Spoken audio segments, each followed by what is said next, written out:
बिस्मिल्लाहिर्रहमानिर्रहीम अस्सलाम वालेकुम। मैं मोहम्मद फ़राज़ हूँ और आप देख रहे हैं करंट अफेयर्स विद फ़राज़। मैं आपका इंतहाई मशकूर हूँ कि आपने मेरी वीडियो देखने के लिए वक्त निकाला। जनाब, आज सबसे पहले आम खबरें आपके सामने रख दूँ कि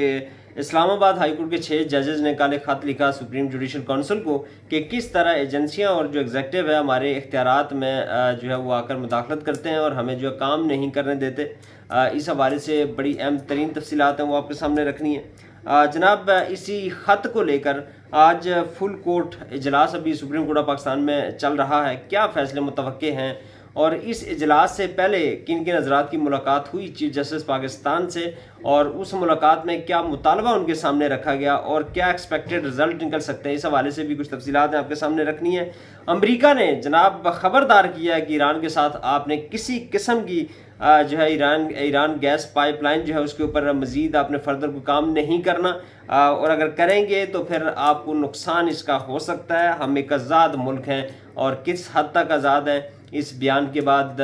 क्या सूरत हाल बन सकती है, तफसीलात आपके सामने रखनी है। साइफर केस की आज अहम समाअत हुई है और इस पर क्या आगे जो है कार्रवाई हो सकती है, क्या एक्सपेक्टेड है, और मौलाना फजल रहमान साहब की भी एंट्री हुई है। ऐसे में तमाम तर तफसीलात आपके सामने रखेंगे, लेकिन हस्बे मामूल आगे बढ़ने से पहले एक छोटी सी गुजारिश कि वीडियो को अंत तक लाजमी देखिएगा, आपके नॉलेज में ज़रूर इजाफा होगा। और जनाब, अगर आपको वीडियो पसंद आए तो उसको लाइक और शेयर कीजिएगा और चैनल को सब्सक्राइब कीजिएगा, और फेसबुक पेज पे अगर मुलाजा कर रहे हो तो पेज को लाइक और शेयर करना मत भूलिएगा। जनाब,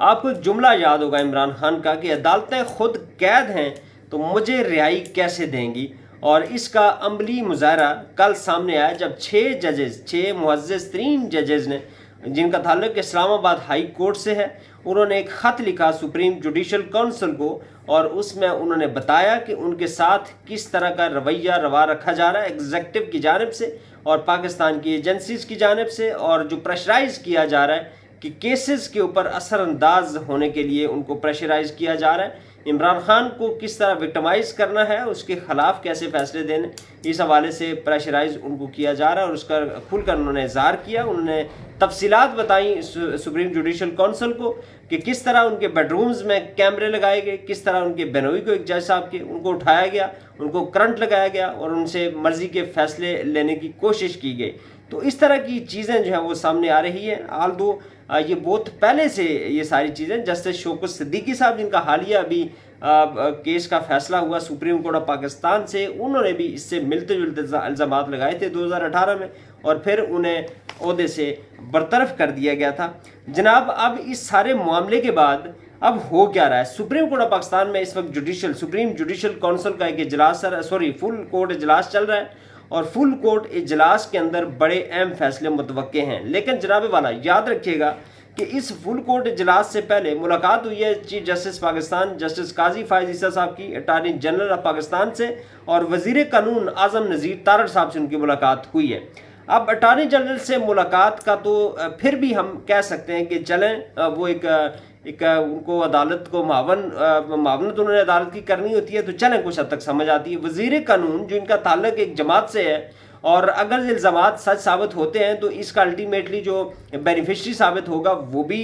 PMLN ही है। तो उनकी मुलाकात सुप्रीम कोर्ट ऑफ पाकिस्तान के चीफ जस्टिस से फुल कोर्ट इजलास से पहले ये बड़ी मानी खेज है और इससे ये साबित होता है कि चीफ जस्टिस ऑफ पाकिस्तान जो है वो ऑन बोर्ड थे पहले भी, और उन्हें इस चीज़ का जैसा कि बताया गया है कि जो हाई कोर्ट के चीफ जस्टिस थे वो ऑन बोर्ड थे, उनको 2 दफ़ा इन जजेज़ ने मुतला भी किया लेकिन इसके ऊपर कोई कार्रवाई नहीं की गई। तो इस मुलाकात के बाद हम ये कह सकते हैं कि कहीं ना कहीं चीफ जस्टिस ऑफ पाकिस्तान भी किसी न किसी कैपेसिटी में शायद इस सारे मामले से जो है वो आगाह थे, लेकिन उनकी जानिब से कोई एक्शन नहीं लिया गया। जनाब, अब कुछ खबरें ये भी आ रही हैं कि ये जो 6 जज साहिबान हैं इनके खिलाफ उल्टा फैसला किया जाएगा और इनके कंडक्ट पर बात की जाएगी और ये साबित करने की कोशिश की जाएगी कि इन सब के पीछे भी पाकिस्तान तहरीक इंसाफ का हाथ है। इमरान खान का ने गो हेड दिया है और उसके बाद ये खत लिखा गया सुप्रीम जुडिशल काउंसिल को, और फिर जनाब ये भी इसमें से निकालने की कोशिश की जाएगी कि क्या ये केस जो है ये सुप्रीम जुडिशल काउंसिल का बनता भी है या नहीं बनता। तो जनाब, एक लिहाज से ये केस सुप्रीम जुडिशल काउंसिल का बनता है क्योंकि इसमें मोरद इल्ज़ाम ठहराया गया है जनाब chief justice Islamabad high court justice Aamir Farooq साहब को, और अगर उस सेंस में इसको देखा जाए तो फिर ये केस बनता है सुप्रीम जुडिशल काउंसिल का, और उस हिसाब से फिर ये सुप्रीम जुडिशल काउंसिल ही इसके ऊपर फैसला दे सकती है। अजान हो रही है जी, 1 मिनट। तो जनाब इस वक्त जो फुल कोर्ट इजलास चल रहा है, उस इजलास में अगर ये फैसला किया जाता है कि इन जज साहबान के खिलाफ कार्रवाई करनी है और इस ताल्लुक को साबित करना है पीटीआई के साथ, जिसका कभी इम्कान है यही होगा। और मुझे ये कभी इम्कान ये भी नज़र आता है कि जिस तरह जो कमिश्नर थे रावलपिंडी, जिस तरह उन्होंने बाद में माफ़ी मांगी थी, शायद इन जजेस को भी ये करना पड़ जाए, क्योंकि ये पाकिस्तान है। पाकिस्तान के अंदर आपका कोई इखलाकी हमारी इकदार नहीं है, एग्जिस्ट नहीं करती। कायद आज़म मोहम्मद अली जिन्ना साहब एक बहुत बड़ी गलती कर गए, और ये शायद उनको भी अब उनकी रूह को इस बात का एहसास हो रहा होगा कि ये मुल्क में किसके हाथ चढ़ा के आ गया हूँ और किन लोगों के हथे मैंने इस मुल्क को चढ़ा दिया। ये वाकई में एक ऐसा एक गंभीर किस्म का मामला है, और एक ऐसे दुराए पे हम खड़े हैं कि हमें डूब मरने का मुकाम है हमारे लिए, कि हम जो एक शख्स जिसको आप जिसके खिलाफ एक तो पहले तो आपने सियासी मुकदमात बनाए और उसको फिर विक्टिमाइज भी किया कर रहे हैं, उसके खिलाफ उसके हक में फैसला उनको जज देना चाहता है जो कि आईन और कानून के मुताबिक बनता है, उसका हक है, उसका राइट है, उसको भी जो है वो प्रेशराइज किया जाता है। तो आई थिंक ये फिर पता नहीं कौन सी दुनिया में हम रह रहे हैं और इसको क्या नाम दिया जाना चाहिए, अल्फाज मेरे पास नहीं है जनाब। दूसरी जानिब एक और आज अहम तरीन खबर है कि मौलाना फजल रहमान साहब ने भी इस हवाले से रात गुफ्तगू की है, और मौलाना साहब ने कहा है कि मैं अब 25 अप्रैल से तहरीक का आगाज़ करूँगा और इस मामले को हम उठाएंगे। अब अच्छा, एक और चीज़ मैं आपसे डिस्कस करना भूल गया कि इस वक्त जो फुल कोर्ट इजलास चल रहा है, पाकिस्तान तहरीक इंसाफ कहीं नज़र नहीं आ रही। हालांकि इस सारे मामले का बराह रास्त जो फ़ायदा हुआ है पाकिस्तान तहरीक इंसाफ के मौक़िफ़ को जो है फ़ायदा इसका हुआ है और उसको तक़वियत बख्शी गई है और तक़वियत मिली है इस ख़त से, और जिसका वो बरमला इज़हार कर रहे थे कि जजेस को जो है उनको प्रेशर है पीटीआई के ख़िलाफ़ फ़ैसले देने के लिए। लेकिन इस वक्त जो सूरत हाल है कि इस वक्त कोई एक सिंगल लॉयर भी पाकिस्तान तहरीक इंसाफ का सुप्रीम कोर्ट ऑफ पाकिस्तान के बाहर नहीं है, और यही वो फ़र्क है पीटीआई और बाकी जो सियासी जमात है उनके दरमियान, कि वो लोग किसी भी तरह का केस हो जो उनके हमायती जज होते हैं, जो उनको लग रहा होता है कि उसको उनको फ़ायदा देंगे और दिया भी है जजेस ने,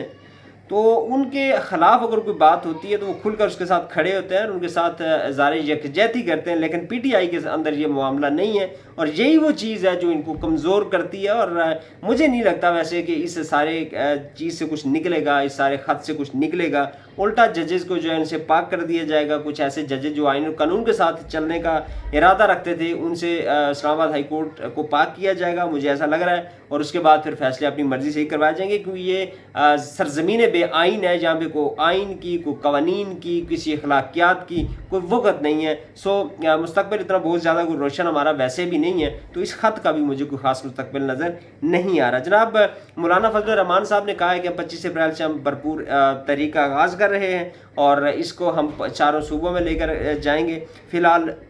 3 उन्होंने जगहों पे जलसों का ऐलान किया, लाहौर में और कराची में, फिर पेशावर में उन्होंने जलसे का ऐलान किया, लेकिन वो कह रहे हैं कि पूरे पाकिस्तान में हम इसको तहरीक को लेकर चलेंगे। और साइफ़र केस की आज अहम तरीन समाअत थी। साइफ़र केस की आज एक और इंकशाफ हुआ है कि टोटल 9 कापियाँ जो थीं वो 9 शख्सियात को भेजी गई थी, जिसमें से कोई भी वापस नहीं आई। और अब जजेस ने हैरानगी का इजहार किया है कि अगर 9 कापियाँ थी और उनमें से कोई भी वापस नहीं आई तो फिर अकेले करके एक सिर्फ एक टारगेट किया गया इमरान खान को, ऐसा क्यों हुआ। सो इन सारे रिमार्क्स के बाद, इस सारी इंकशाफात के बाद अब ये वाज़े तौर पर लग रहा है कि अगर जजेस ने आईन और कानून के तहत फैसला दिया तो इस केस को जो है ये हतमी तौर पर इसको रीट्रायल नहीं किया जाएगा, यानी कि इसको रिमांड बैक नहीं किया जाएगा, दोबारा समाअत के लिए नहीं भेजा जाएगा, यहीं से इसका फैसला होगा और इंशाअल्लाह रज़ी इमरान खान साहब इसमें बरी हो जाएंगे। जनाब ये कुछ अहम तरीन तफसीलात थी और आपसे भी इल्तिजा है, दरख्वास्त है कि दुआ कीजिएगा कि इस मुल्क के साथ अल्लाह ताला को बेहतरी वाला मामला फरमाएँ और इस मुल्क को इन गिदर से, ये जो गिदर मची हुई है इस मुल्क के अंदर और जो मामलात इस वक्त हो रहे हैं, इससे अल्लाह ताला निजात दिलाए इस मुल्क को। अगर हमारे हक़ में हिदायत हमें नसीब अब है, हमारे हक़ में है हिदायत, तो हमें हिदायत नसीब फरमाए। अगर नहीं है तो फिर अल्लाह ताला अपने हिसाब से, अपने इंसाफ के मुताबिक फ़ैसला करें हमारी कौम के लिए, हमारे इस मुल्क के लिए, ताकि इस जो नाइंसाफ़ी का और ये जो नहुसत का एक दौर है, इससे हमारा जो है वो निजात हमें मिल सके। अमेरिका ने बहरहाल आज खबरदार की है जी कि आप ईरान के साथ किसी किस्म की जो गैस पाइपलाइन है उसके ऊपर अमल दरामद नहीं कर सकते और इसे गुरेज करें, नहीं तो आपके खिलाफ पाबंदियाँ लग सकती हैं। हम एक आज़ाद मुल्क हैं और कहने को हम आज़ाद हो गए थे 1947 में, लेकिन आज तक बराह रास्त आज़ाद हम नहीं हुए और इसका जो खमियाजा है इसी बात का ही वो इमरान खान भी भुगत रहे हैं कि उन्होंने आपने कहा था कि मैं खारजा पॉलिसी अपनी बनाऊंगा, लेकिन उसी चीज़ का उनको अब जो है वो उसी बात पर वो जेल भी काट रहे हैं। तो ये कुछ तफसीलात थी। होपफुली आपको वीडियो पसंद आई होगी। अगर वीडियो पसंद आई तो लाइक कीजिएगा, शेयर कीजिएगा, कमेंट सेक्शन में राय से जरूर आगाह कीजिएगा और अगर आप मुझे फेसबुक पेज पर अंदाजा करें तो पेज को लाइक और फॉलो करना मत कीजिएगा। अल्लाह ताला हम सबको हामी नासिर और अस्सलाम वालेकुम।